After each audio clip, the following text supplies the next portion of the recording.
This is the 6 Minutes English Podcast. Improve your English with us in just minutes a day.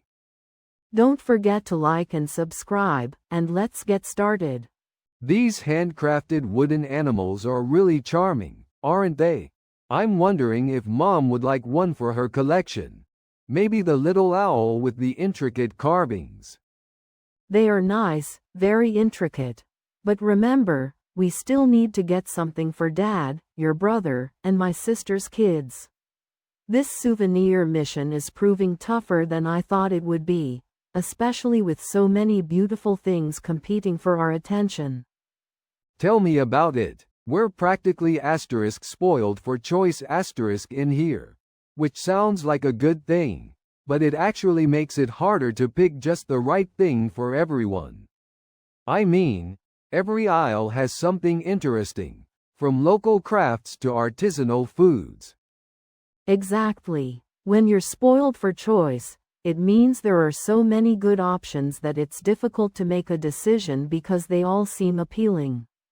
Like, if you go to a restaurant with a huge menu, you might feel spoiled for choice when trying to pick your meal, because everything looks delicious. Right, it's a good problem to have, but a problem nonetheless. Okay, let's tackle Mom and Dad first. For Mom, maybe a nice scarf? She always appreciates quality fabrics. Or a delicate piece of local pottery? Dad is always the hardest. He doesn't really collect anything specific. What about something practical for Dad? A sturdy mug with the city skyline, or maybe a high-quality keychain. Though, he probably has a dozen keychains already from various trips. Maybe a local delicacy? Some artisanal coffee beans or a unique local preserve. Coffee beans for Dad, that's a brilliant idea. He loves trying new, exotic coffees. We saw that gourmet food section earlier. They had a whole display.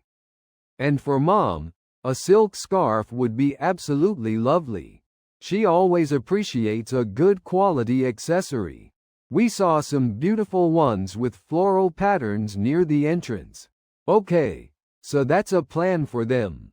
A bag of locally roasted coffee for Dad, and a hand-painted silk scarf for Mom.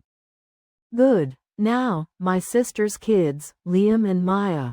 They're 9 and 7. I was thinking something fun, not too expensive, just a little trinket to say we thought of them. Maybe a small, educational toy or a puzzle representing a local landmark. They have those little miniature local landmark replicas, or even some local storybooks with beautiful illustrations. A small, wooden puzzle sounds good too, something they can put together later. Let's head over to that section after the scarves. What about your sister herself? Anything specific Sarah might like? For Sarah, she's pretty easygoing. Maybe some local gourmet chocolates or a small, tasteful piece of jewelry. Nothing too flashy, just a simple silver pendant with a local design or some understated earrings. But we also have to keep our budget in mind. We're a bit on a tight budget after all those amazing excursions and meals. Oh, definitely. Being on a tight budget means we don't have a lot of money to spend. We need to be careful with our purchases, especially since we still have a few days left and want to enjoy some more local experiences without worrying about running out of funds. Exactly. So, no extravagant purchases. Small, thoughtful, and within reason. What about your brother, Mark? Is he into anything specific these days, or is he still just playing video games? Mark. He's a bit harder than Mom and Dad sometimes. He's into unique gadgets and anything a bit quirky. I saw some really cool keychains that double as bottle openers earlier. Or maybe a t-shirt with a genuinely funny or unique local design.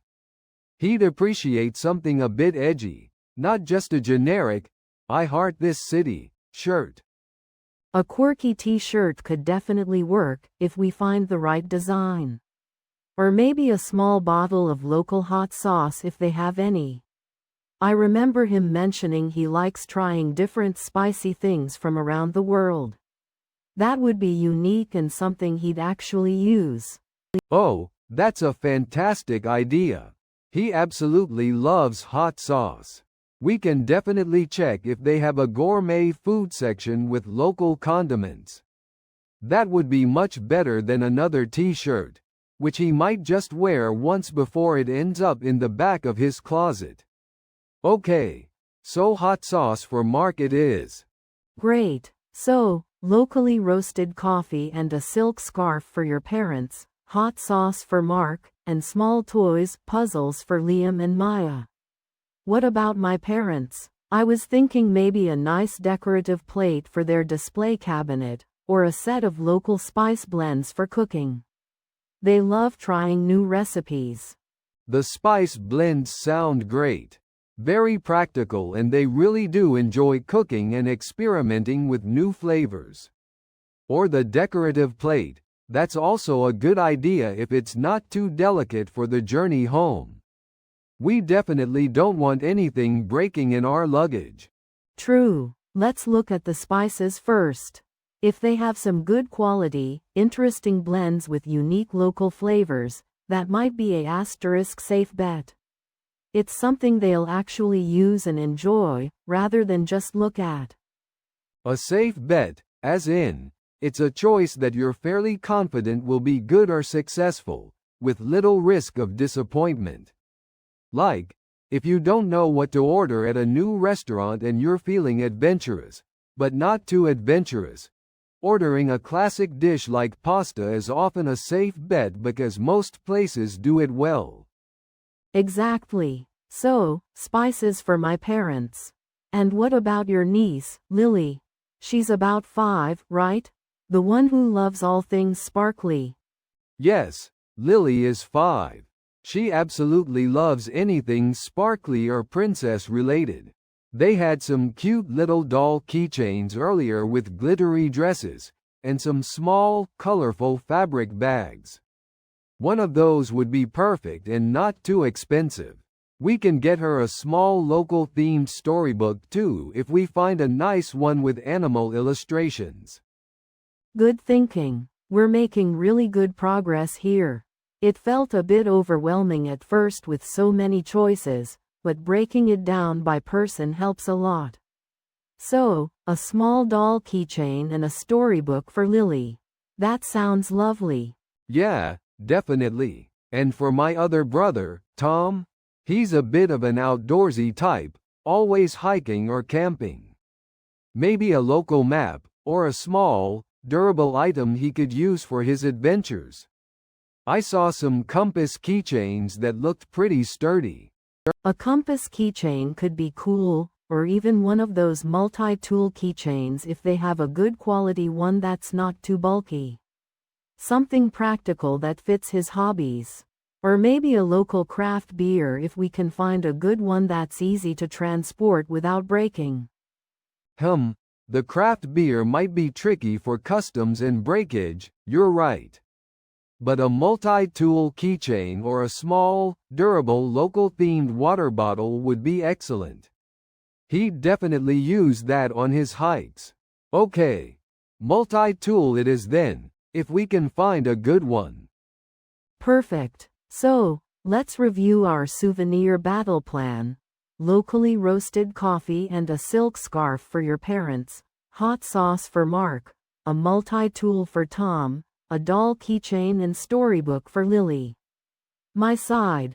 Local spice blends for my parents, small toys, puzzles for Liam and Maya, and a simple silver pendant or earrings for Sarah. That sounds like a solid list. We just need to find the specific items now. I think the scarves were over near the main entrance, and the hot sauces and spices should be in the gourmet section on the far side. Let's start with the scarves.